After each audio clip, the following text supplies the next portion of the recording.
Hello, my friends. It is I, John, back again. um, I wanted to talk today about a very specific topic, a topic about that I notice a lot in the readings that I'm doing, and I think it's obviously a topic that could be touched on and could help quite a few people. So I want to talk about the concept of living up to other people's expectations. Living up to other people's expectations. You know, I'm a firm believer that we are the creator of our experience. And then when we have people who hold high expectations of us and we buy into their expectations, we have actually stopped creating our life and started creating theirs. We've actually given in to somebody else's life and somebody else's expectations. A lot of times this will happen with a narcissistic family member, a parent or a brother, sister. Sometimes it happens with very dominating friends, and they expect you to do certain things. And sometimes it'll be even a religious figure like a priest. They'll have this expectation of you, and that when you don't live up to that expectation, you feel like you're failing, and you feel like you can't achieve because you're not living up to their expectations. Now, for a lot of people, this lasts their entire life. I don't care what age you are. I don't care what gender you are. You could be 80 years old and still struggling with the expectations of a father or a mother. You could still have that issue of not living up to them, not living up to what they wanted. You are the creator of your experience. And when you focus on somebody else's expectations, you are only creating their desires, their wants, their needs. When in reality, we each have individual needs that we ourselves would want to bring into our life. We have our own desires, our own passions, our own manifestations that we want to experience this time around. And somebody else's expectations might not meet those.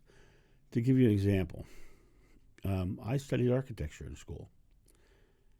I became first in the state in the Vocational Industrial Clubs of America with architectural drafting.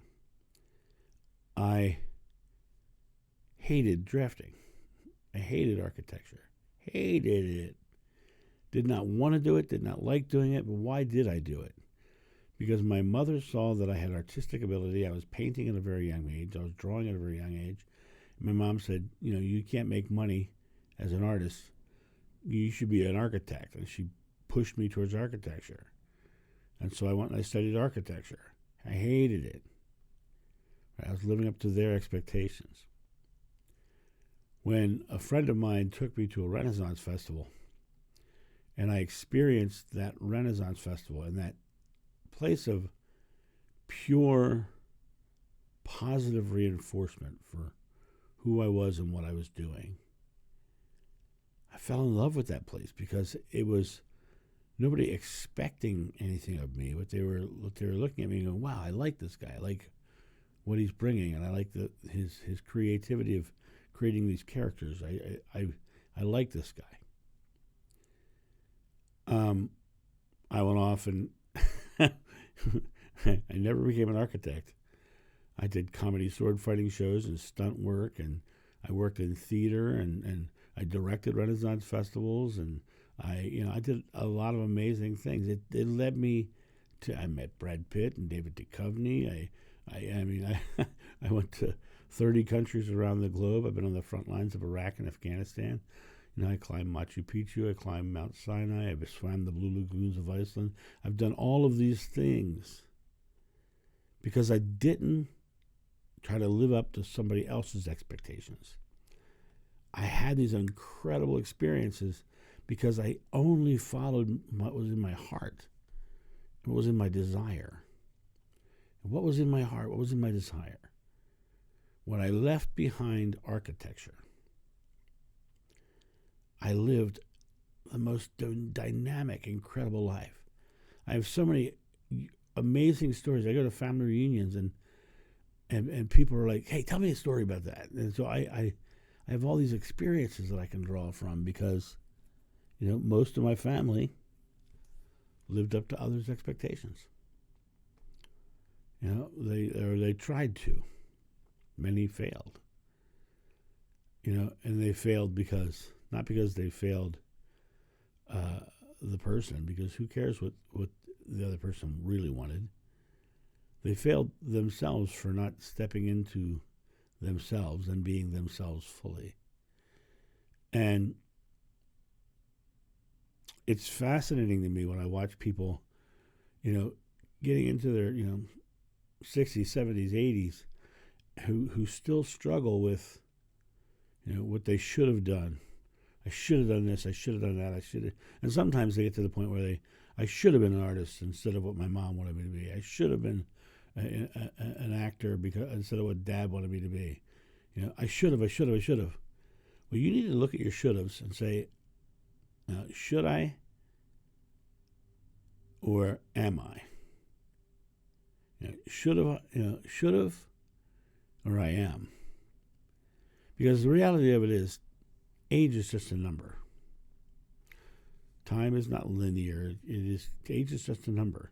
You can do anything. I just watched on the news this morning a family piece about a woman who lost her father and her husband in the same year.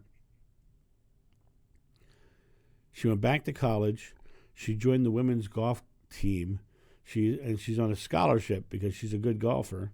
And she's out there, and the other young women golfers are all they thought it was funny when she signed up, and then she got out there and she was out golfing all of them.